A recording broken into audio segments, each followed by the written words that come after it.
नमस्कार। असांजी संस्कृति कार्यक्रम में अवां सभिनी जो स्वागत आहे। असांजो असुल को वतन सिंध, असांजी सभ्यता यानी कि मोहन जोदड़े जी सभ्यता। असां मोहन जोदड़े जी झूनी सभ्यता जा वारिस आहियूं ऐं असांखे पंहिंजी नई टईअ खे जेका असांखे ऐतिहासिक वर्से में सभ्यता मिलियल आहे, संस्कृति मिलियल आहे, उन जी ॼाण कराइण ॾाढी ज़रूरी आहे। छो जो असांजी नई टईअ खे असां हीअ ॼाण न कराईंदासीं त उनजो असांजी सभ्यता सां ऐं संस्कृति सां लाॻापो न वधंदो ऐं प्यार बि न थी सघंदो। जी हा दोस्तों, अॼु जी असांजी चर्चा जो विषय बि इहो ई आहे, असांजी संस्कृति ऐं नई टई। ऐं इन विषय ते मूंसां गॾु असांजे स्टूडियो में असांजी नौजवान साथी अची रही आहे, जूही बालानी। जूही बालानी जी मां अव्हांखे वाक़फ़ियत कराईंदमि। हूअ हिकिड़े स्कूल में मास्तराणीअ जे पद ते कमु करे रही आहे ऐं हिकिड़ी समाज सेविका आहे। जूही जी, तव्हांजो असांजे स्टूडियो में स्वागत आहे। जय झूलेलाल। जूही जी, तव्हां हिकिड़ी मास्तराणी आहियो ऐं समाज सेविका बि रही चुकी आहियो, त मां तव्हां खां इहो ॼाणणु चाहींदसि ऐं मुंहिंजा दर्शक बि मूंसां गॾु इहो ई तव्हां खां ॼाणणु चाहींदा कि तव्हांखे असांजी संस्कृति जी ॼाण कंहिं ॾिनी ऐं असांजी संस्कृति आहे छा? असांजी संस्कृति हिकु ॾाढी प्राचीन ऐं प्रख्यात संस्कृति आहे। हीअ हिकु उच्च कोटि जी संस्कृति आहे जंहिंजी जड़ूं लॻभॻि 5000 साल पुराने इंदस वैली सिविलाइज़ेशन सां जुड़ियल आहिनि। सिंधियुनि जा पंहिंजा तीज त्योहार आहिनि, खान पान आहिनि, अहिड़ी मिठी ॿोली आहे। झूलेलाल जा बहिराणा हुजनि या सिंधी साई भाॼी हुजे, अॼु दुनिया जे हर कोने में सिंधी प्रचलित आहिनि। दुनिया जे हर कोने में सिंधी माण्हू पंहिंजे टैलेंट जो परचम फहिराए रहिया आहिनि। हिन जो हिकु वॾो उदाहरण मां तव्हांखे ॾियणु चाहींदमि। मिसिस सुचिता कृपलानी जी, जंहिं 1963 खां वठी 1967 ताईं first woman chief minister of India रही चुका आहिनि, जंहिं उत्तर प्रदेश जो कार्यभार संभालियो हो। ॿियो त यहाँ तक कि पंहिंजे प्राचीन महापुराण महाभारत तक में बि पंहिंजी सिंधी योनी जो वर्णन आहे। ऐं पंहिंजो सिंधी साहित्य, सिंधी लिटरेचर बि ॾाढो रिच ऐं फेमस आहे। जीअं कि शाह अब्दुल लतीफ़ जी, अबीदा परवीन जी ख़ूब वॾा गीतकार ऐं कवि रही चुका आहिनि, जंहिं सिंधी भाषा खे नए मुक़ाम ते पहुचाइण ताईं ख़ूब योगदान ॾिनो आहे। ॿियो त तव्हां मूंखां पुछो कि सिंधी भाषा जी मूंखे ॼाण कीअं पई, त सिंधी भाषा जी ॼाण जो सॼो योगदान, सॼो क्रेडिट मां पंहिंजे परिवार खे ई ॾियणु चाहींदमि। सिंधी परिवार में जन्म वरितो आहे त सिंधी त ज़रूरु अचणु खपिजे। इहा ई सोच बचपन खां मुंहिंजा दादा दादी, मम्मी पप्पा हमेशह रखंदा हुआ ऐं बचपन खां ई असांखे सिंधी ॻाल्हाइण जी आदत विधल। सम्झाईंदा हुआ कि पंहिंजी मातृभाषा जो सम्मान कीअं करणु खपिजे। जीअं चवंदा आहिनि न, नंढा ॿार पाणी जी तरह हूंदा आहिनि, जंहिं शेप में ढालो तीअं ढलिजी वेंदा आहिनि। तीअं बचपन खां ई ॾाॾाणा हुजनि या नानाणा, असांखे हर जॻह ते सिंधी ॻाल्हाइण जी प्रेरणा मिली आहे। दादी नानी असांखे सिंधी भॼन, सिंधी कविताऊं, सिंधी लेख सेखारींदा हुआ। ईअं ई मां चवणु चाहींदमि कि बुज़ुर्गनि खां ई असांखे सिंधियत जी पहचान मिली आहे। बिल्कुलु सही। तव्हां जेको चयो कि असांखे असांजे बुज़ुर्गनि खां ई असांजी संस्कृति ऐं सभ्यता जी ॼाण पवंदी आहे, त असांजी नई टईअ जे साथियुनि खे बुज़ुर्गनि सां गॾु घणे में घणो वक़्तु बिताइणो खपे। संयुक्त परिवारनि में त इहा ॻाल्हि बिल्कुलु पॉसिबल थी सघे थी, पर अॼुकल्ह एकल परिवार थी रहिया आहिनि। त एकल परिवार में ॿई ॼणा जेके नौकिरी पेशा हूंदा आहिनि, हस्बैंड वाइफ ॿई, त पंहिंजा ॿार कंहिंखे बि छॾे ॾेई वेंदा हली आहिनि कि भई ॿार उहे पुठियां आया पालींदी आहे त उहा पंहिंजी ॿोली सेखारंदी। त माउ पीउ जो पहिरियों फ़र्ज़ु थींदो आहे, ॾाॾा ॾाॾी, नाना नानी उहे आखाणियूं ॿुधाईंदा आहिनि, त उन सां आखाणियुनि सां प्रेरणा बि मिलंदी आहे। ॿारु पुछंदो आहे वराए कि इन आखाणी में छा प्रेरणा थी मिले। ऐं असांजी ॿोली जी विशेषताऊं त आहिनि ई, त इन विशेषताउनि ते मूंखे 2 लाइनूं थियूं यादि अचनि, उहे मां पंहिंजे दर्शकनि खे ज़रूरु ॿुधाइणु चाहींदसि। अबा ॾाॾा मुंहिंजा ॼावा सिंध में हुया, खणी ॿोली पंहिंजी सारे जग में हलिया, खणी ॿोली पंहिंजी सारे जग में हलिया, बोलिया बोली मिठी, बोलिया बोली मिठी, गीत सिंधी गाया, हा मां सिंधी आहियां, गीत सिंधी गाया, हा मां सिंधी आहियां। त हिन गीत में जेका सिक आहे, जेको प्यार आहे, ऐं तव्हां बि इहो ई चयो कि असांजी ॿोली सॼे विश्व में प्रख्यात आहे, त ही सिक वारी ॿोली, अहिड़ा सिक वारा गीत आहिनि, उहे त असांजी ॿोली खे एॾो प्रख्यात कनि था। त बिल्कुलु मूंखे ॾाढो सुठो लॻो कि तव्हांखे एॾी सुठी संस्कृति जी ॼाण आहे त पर अॼु जेका नई टही आहे उहा हिन संस्कृति खे अपनाइण नथी चाहे। ऐं छो नथी अपनाइण चाहे, उनजा छा कारण आहिनि, उहे असांजे दर्शकनि खे ॿुधायो। बिल्कुलु, पहिरीं ॻाल्हि त तव्हां ॾाढी सुठी कविता ॻायो ऐं तव्हां ख़ूब मस्तु विशेषता ॿुधायो कि एॾी प्यार वारी ॿोली आहे, एॾी मिठी ॿोली आहे। त हिन सां पहिरीं त मां तव्हांखे कुझु विशेषताऊं ॿुधाइणु चाहींदमि कि अॼुकल्ह ईअं साइंटिफिकली प्रूव आहे कि हिकु ॿारु हिकु टाइम ते 9 भाषाऊं ॻाल्हाए सघे थो ऐं सिखी सघे थो। ऐं हुन सां छा थींदो आहे, ॿार जो दिमाग़ु अञा तेज़ हलंदो आहे। त छो न हुन मां हिकु भाषा, पंहिंजी प्यारी भाषा सिंधी हुजे। ॿियो त अॼुकल्ह सिंधी में कमु करण वारो सॉफ्टवेयर तक अची चुको आहे, केॾी वॾी ॻाल्हि आहे इहा। त अॼुकल्ह जा युवा रोज़गार हासिलु करे सघनि था सिंधीअ में डिप्लोमा ऐं सर्टिफिकेट कोर्स करे करे। त मुंहिंजे हिसाब सां हीअ अपॉर्चुनिटी ॾाढी सुठी आहे जंहिंखे मिस बिल्कुलु न करणु खपिजे। ॿियो त तव्हां कारण पुछिया कि छा कारण थी सघनि था। बिल्कुलु तव्हां सही चयो कि अॼुकल्ह जी नई टही सिंधियत खां परे पई थींदी वञे, हिन खे ॻाल्हाइण में हिचकाए थी। त हिन जो सभिनी खां पहिरियों कारण त मूंखे इहो ई थो लॻे कि बचपन खां उन्हनि जा माउ पीउ उन्हनि खे सिंधी ॻाल्हाइण सेखारनि ई कोन था। घर में सिंधीअ जो माहौल ई कोन्हे, सिंधी त्योहार नथा मल्हाइनि जंहिंजी महत्वता ऐं मान्यता नथा ॿुधाइनि। इहे सोचनि था कि असां सिंधी ॻाल्हाईंदासीं त घटि मॉडर्न चवाईंदासीं, जॾहिं कि अहिड़ो बिल्कुलु बि कोन्हे। जेतिरी ज़रूरत अॼु पाण खे हिंदी ऐं इंग्लिश जी आहे, ओतिरी ई बिल्कुलु ज़रूरत पाण खे पंहिंजी मातृभाषा सिंधी जी बि आहे।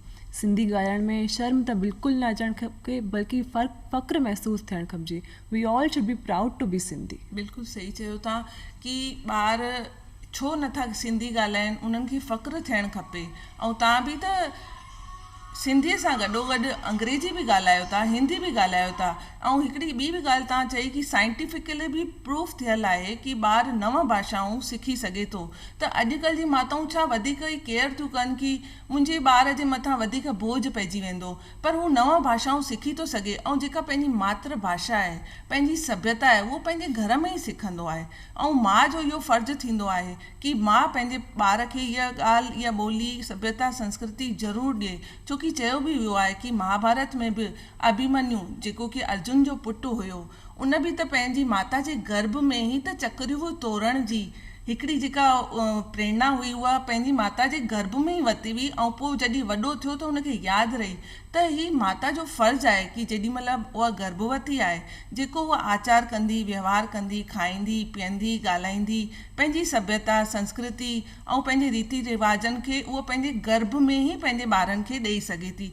त माता खे जागरूक थियणु खपे कि नंढी टहीअ जे ॿारनि खे पंहिंजे गर्भ खां वठी जेसिताईं उहो 3 साल ताईं ॿारु पाउंडो पाण सां गॾु रखंदी आहे, परिवार सां गॾु रखंदी आहे, जॾहिं माता हिन ॻाल्हि में पंहिंजी इन्वॉल्वमेंट रखंदी त घर जा सभु बुज़ुर्ग बि रखंदा। छो कि बुज़ुर्ग त चाहिनि ई था कि असांजा ॿार सिंधी सिखनि, नई टही जा ॿार असांजा सिंधी सिखनि। इहे त कारण त थी विया, पर पाण खे उपाय सोचणा आहिनि हाणे कि कहिड़ा असां अहिड़ा उपाय करे था सघूं कि असांजा ॿार वापसि इन सिंधी संस्कृति जी तरफ़ अचनि, उन्हनि जो शौक़ु वधे, रुझान वधे ऐं उहो सिंधी संस्कृति खे पंहिंजो सम्झनि कि असांजी सभ्यता केतिरी सुठी आहे, उन में नौकिरी, रोज़गार सभु कुझु आहे।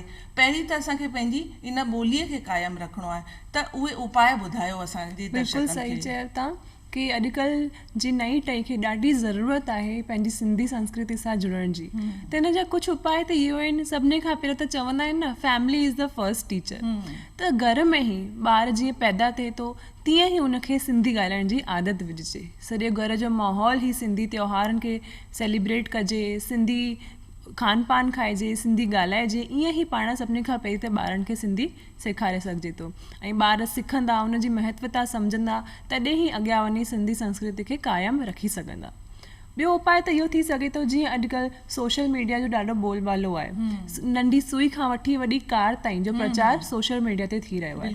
त छो न हिन मीडियम खे यूज़ कजे पाण पंहिंजी सिंधी खे वाधारे ॾियण लाइ। घणेई अहिड़ा सिंधी ब्लॉगर आहिनि जेके फेसबुक ऐं इंस्टाग्राम ते ख़ूब सुठा सुठा वीडियो ठाहिनि था। त उन्हनि खे अपील कजे कि सिंधी वीडियो ठाहियो, सिंधी संस्कृति जे बारे में ॿुधायो त माण्हू ॾिसी सघनि ऐं उन्हनि सां सिखी सघनि।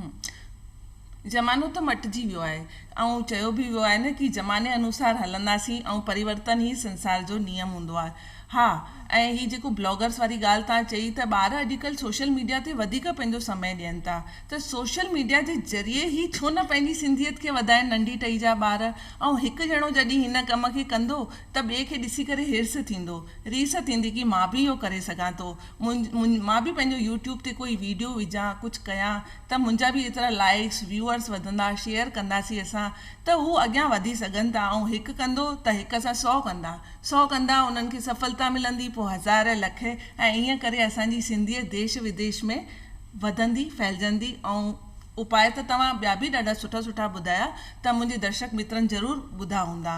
उपाय त असां ॿुधासीं, हाणे असांखे इहो ॿुधायो कि तव्हां ॾिण वारनि जी बि ॻाल्हि कई कि असांजी ॾिण वारनि जी बि ॾाढी लंबी लिस्ट आहे, त उहा ॾिण वारनि जी असांजी कहिड़ी कहिड़ी लंबी लिस्ट आहे ऐं असां उन्हनि खे कीअं परंपरा सां निभाईंदा आहियूं ऐं पंहिंजे घरनि में उहे ॾिण वार कीअं सेलिब्रेट कंदा आहियूं। बिल्कुलु सही चयो तव्हां।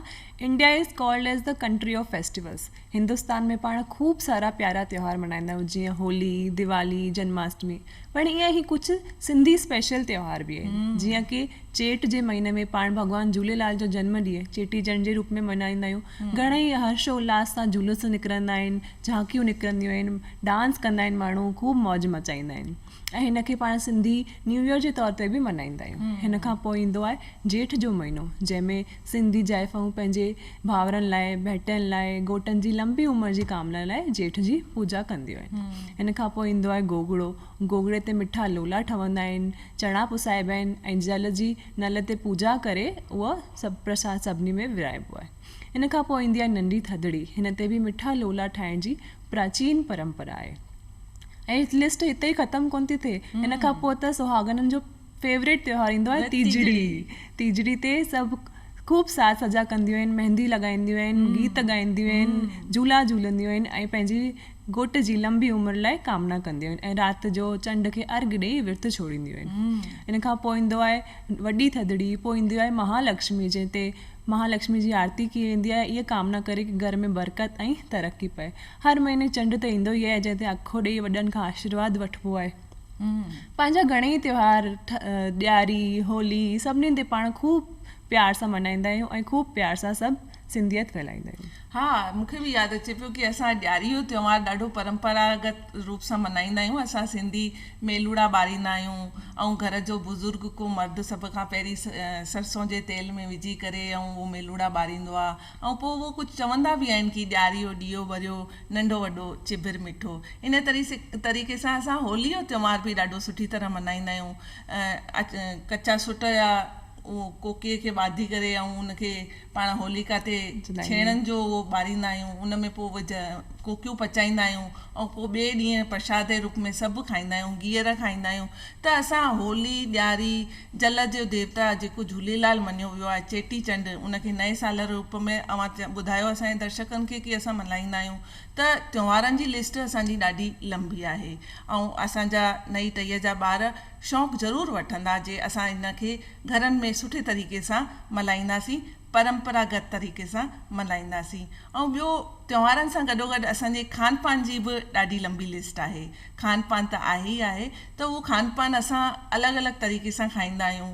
त ॾाढा फेवरेट असांजा व्यंजन आहिनि, त उन जे बारे में बि असांखे कुझु ॿुधायो। बिल्कुलु सही चयो था। सिंधी क्यूज़िन त अॼु वर्ल्ड फेमस थी चुको आहे। किथे किथे सिंधी रेस्टोरेंट स्पेशल खुलनि था, हर जॻह शादियुनि में या रेस्टोरेंट में सिंधी मेन्यू अलॻि डिसाइड थींदो आहे। अॼुकल्ह केर बि महिमान अचे थो, चवनि था असांखे त सिंधी रोटी खारायो, सिंधी साई भाॼी खारायो, सिंधी कढ़ी खारायो। त ईअं पंहिंजा पकवान बि ढेर सारा आहिनि। दाल पकवान आहिनि, डोडो चटनी आहे, कोकी आहे, मिठा लोला आहिनि, एॾा वर्ल्ड फेमस आहिनि कि ॾाढो चाव सां सभु ॼणा खाईंदा आहिनि हिनखे। केर बि अदर कास्ट जो महिमान बि ईंदो आहे त उहो असांखे घुरी करे चवंदो आहे। जॾहिं अदर कास्ट जा माण्हू असांखां घुरी करे इहो खाई था सघनि त असांजे नंढी टहीअ जे ॿारनि जे ज़बान में इन जो टेस्ट लॻल हूंदो त उहा बि त रोज़ु चवंदी न कि मम्मी अॼु ही ठाहे खाराए, मम्मी अॼु ही ठाहे खाराए। त असांखे इहे पंहिंजे डेली घर में ज़रूरु ठाहे खाइणु खपनि इहे व्यंजन। असांजा खाधा पीता बि असां ॿुधासीं ऐं असांजा इहे जेके ॾिण वार थिया इहे सभु ॿुधासीं। हाणे असांखे इहो ॿुधायो कि असां अॻिते अञा कीअं वधूं, कि सिंधियत खे असां कीअं अञा अॻियां वधाए था सघूं। हुन लाइ त ॾाढी सख़्तु ज़रूरत आहे कि अॼु जी नई पीढ़ी हिन जी तरफ़ कमु करे। मां चवंदमि नई पीढ़ी न, पुरानी पीढ़ी बि हिन में पंहिंजो योगदान ॾेई सघे थी। अॼुकल्ह जी नई पीढ़ी खे सम्झाइजे। तव्हांजी हिन ॻाल्हि ते मूंखे हिकु ॻाल्हि यादि थी अचे कि हीअ ॻाल्हि दिमाग़ में रखणु ॾाढी ज़रूरी आहे कि सिंधी आहियां, सिंधी चवायां, सिंधी मुंहिंजी ॿोली, कीअं विसारियां ईअं ॿोली जंहिंमें मिठड़ी मां मूंखे ॾिनी लोली। त हिन ॻाल्हि ते हर सिंधी खे पंहिंजी भाषा ऐं पंहिंजी संस्कृति सां प्यारु करणु खपिजे।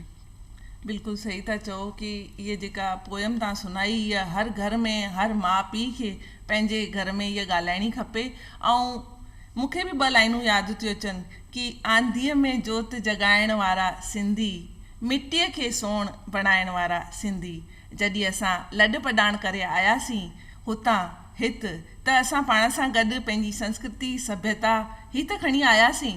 असां पाण सां गॾु हुतां मालपाणी कुझु न खणी आयासीं।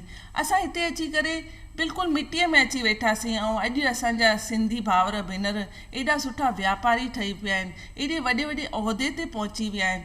त असांजे सिंधी भाउरनि एॾो कयो, मिटीअ खे सोण बनायो, त हीअ त असांजी संस्कृति अॼु ज़िंदा आहे। ज़िंदा संस्कृति खे असांखे बसि अॻियां वधाइणो आहे। ऐं उनखे वधाइण लाइ असांखे सिंधियत खे घर में पहिरियों दर्जो ॾियणु खपे कि असांखे सिंधी ई ॻाल्हाइणो आहे, बुज़ुर्गनि सां गॾु विहणो आहे। बुज़ुर्गनि जे ज्ञान ऐं अनुभव जो भंडार जेको आहे, जेको उहो हुतां खणी आया, ॿियो कुझु न।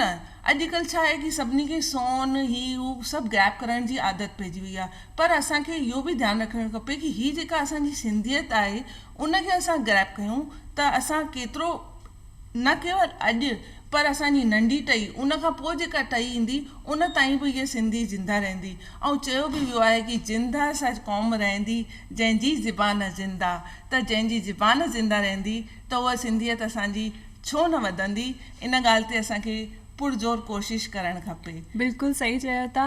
ऐं हिकिड़ो ॿी ॻाल्हि कि सिंधियत खे वधाइण जी, सिंधियत खे क़ाइमु रखण जी पूरी की पूरी जवाबदारी पंहिंजी ई आहे। जीअं पाण तबियत ख़राबु हूंदी आहे त हिकु डॉक्टर रुगो दवा ॾींदो आहे, सिहत ठीकु न करे सघंदो आहे, दवा पाण खे वठणी आहे, एक्सरसाइज पाण खे करणी आहे, सिहत पाण खे सही करणी आहे। तीअं ई सिंधियत जो वजूद बचाइण जी जवाबदारी पूरी पंहिंजी आहे, पाण खे पूरी कोशिशि करणी पवंदी, पंहिंजी ई आहे। बिल्कुलु। ऐं मां बि इहो पई चवां कि जीअं असां कंहिं सेमिनार अटेंड कंदा आहियूं त उते ॾाढियूं ज्ञान जूं ॻाल्हियूं हलंदियूं आहिनि। त ज्ञान जूं ॻाल्हियूं सिर्फ़ु हलंदियूं आहिनि, पर केरु होशियारु ॿार ई हूंदो आहे कि उनखे खणंदो आहे। त जेकर असांजा होशियारु ॿार उथनि ऐं उहे चवनि कि असांखे पंहिंजी सिंधियत खे वधाइणो आहे। मां पहिरीं बि चयो कि यूट्यूब ते पंहिंजा पंहिंजा वीडियोस ठाहिनि ऐं उहे फैलाइनि, जिते किथे फैलाए सघनि था उते फैलाइनि, त असांजी सिंधियत खे ज़रूरु वाधारो मिलंदो। असांजा एॾा सुठा कवि आहिनि, त्रिमूर्ति आहिनि, उन्हनि जा बैत पढ़नि, सभु कुझु पढ़नि, त कॉम्पिटिशन्स बि रखी सघजनि था। कि कॉम्पिटिशन्स रखबा त ॿारनि खे हिर्स थींदो आहे कि हिन माउ खे हिर्स थींदो, हुन माउ खे हिर्स थींदो कि मुंहिंजो ॿारु कुझु खटी आयो आहे। तव्हां ॿुधायो, कॉम्पिटिशन्स बि हिकिड़ो सुठो ऑप्शन्स आहे कि असांजी सिंधियत खे वधाए सघे थो। बिल्कुलु सही चयो था। मां त इहो चवंदमि पाण हर शहर में हिकु सिंधी संस्थान ठाहिणु खपिजे, जेके साल में टाइम टू टाइम कुझु फंक्शन ऑर्गेनाइज़ कनि, कुझु कॉम्पिटिशन ऑर्गेनाइज़ कनि, जीअं कि सिंधी कविता, सिंधी आखाणियूं, ऐं सभिनीनि खे मोटिवेट कनि कि हिन में पार्टिसिपेट कनि। त जीअं ॿार जीतंदा त ॿियनि खे बि इच्छा थींदी कि असां बि पार्टिसिपेट कयूं, असां बि हिसो वठूं। त ईअं ई पाण पंहिंजी सिंधियत खे अॻियां वधाए सघूं था ऐं सभिनीनि खे सिंधियत सां जोड़े सघूं था। ऐं असांजे बुज़ुर्गनि खे बि कुझु करणु खपे हिन मामले में, उहो ॿुधायो थोरो। जीअं कि बुज़ुर्ग पहिरीं त डांट लॻाइनि कि घर में सिंधी छो नथा ॻाल्हायो। बिल्कुलु इहा ॻाल्हि थियणु खपिजे कि घर में ॻाल्हाइणो ई सिंधी आहे, पंहिंजी मातृभाषा ई ॻाल्हाइणी आहे। असांखे त बचपन में डांट पवंदी अगरि न ॻाल्हाईंदा हुआसीं त, इन करे ई असां अॼु एॾी सिंधियत सां जुड़ी सघिया आहियूं। ॾाढी सुठी ॻाल्हि पिया चओ तव्हां कि बुज़ुर्गनि खे बिल्कुलु अटल रहणो खपे, इन ॻाल्हि जो हठ खणणो खपे कि मां तोसां सिंधी में ॻाल्हायां थी, अगरि तोखे सम्झ में अचे थी त तूं मूंखे जवाब बि सिंधीअ में ॾे। तूं मूंखे जवाबु न ॾींदीअ सिंधीअ में त मां तोखे तुंहिंजी इहा ॻाल्हि पूरी न कंदसि। इन ॻाल्हि जो उहो हठ कंदा त ॿार कोशिशि कंदा न, अगरि उहे सम्झनि बि था त उहे कोशिशि कंदा ॻाल्हाइण जी, ॻाल्हाईंदा त उहे ज़रूरु जुड़ंदा। ऐं पोइ उहे जुड़ंदे जुड़ंदे धीरे धीरे उन्हनि जो शौक़ु वधंदो, रुझान वधंदो पंहिंजी सिंधियत खे ॼाणण जो। छोकी सिंधी संस्कृति एॾी झूनी संस्कृति आहे, मोहन जोदड़े जी संस्कृति आहे। उन्हनि में हिकिड़ी इच्छा शक्ति जॻंदी, बुज़ुर्गनि सां गॾु वेंदा। त मूंखे लॻे थो नंढी टईअ जे ॿारनि खे पंहिंजे बुज़ुर्गनि सां गॾु घणे में घणो वक़्तु बिताइणो खपे, छोकी बुज़ुर्ग ई हूंदा आहिनि कि उहो पंहिंजी इन संस्कृति खे अॻियां वधाइण जी ॼाण ॾेई सघंदा। बिल्कुलु सही चयो तव्हां। ऐं बुज़ुर्गनि खे ॿारनि खे विहारणु खपिजे, उन्हनि खे आखाणियूं सुणाइजनि, उन्हनि खे चइजे वियो असां सां गॾु, ॿुधो पंहिंजी संस्कृति जे बारे में, ऐं अॻियां उन्हनि खे ईअं ई पाण अॻियां ट्रांसफर करे सघूं था हिन संस्कृति खे। बिल्कुलु सही। ऐं मूंखे इन ॻाल्हि ते वरी ॿ लाइनूं यादि पियूं अचनि कि मां उहा ॿोली कीअं विसारियां, छो न मां उन तां तन बदन पंहिंजो वारियां। ॿोली कंहिं बि समाज जी सुञाणप हूंदी आहे ऐं ॿोली खे वधाइण लाइ असांजे नई टई जेके असांजा बुज़ुर्ग आहिनि ऐं जेके यूथ आहिनि असांजा, उन्हनि सभिनी खे अॻियां वधिणो आहे। छोकी ॿोली खे असां ईअं भुलाए नथा सघूं। जे ॿोली खे भुलाईंदासीं त असांजी संस्कृति बि ग़ाइबु थींदी वेंदी ऐं असांजी संस्कृति खे बचाइण असांखे पूरी पुरज़ोर कोशिशि करणी आहे। उन कोशिशि में असां अॼु ॾाढा सारा उपाय ॿुधियासीं। असांखे जूही जी तव्हां असांखे एॾा सुठी ॼाण ॾिनी आहे, असांजे नई टईअ जे ॿारनि खे घणेई कुझु ॼाणण लाइ मिलियो। तव्हां असांजे स्टूडियो पे आया, तव्हां असांखे एॾी सुठी ॼाण ॾिनी, तव्हांजो ॾाढो ॾाढो धन्यवाद। जय झूलेलाल। जय झूलेलाल।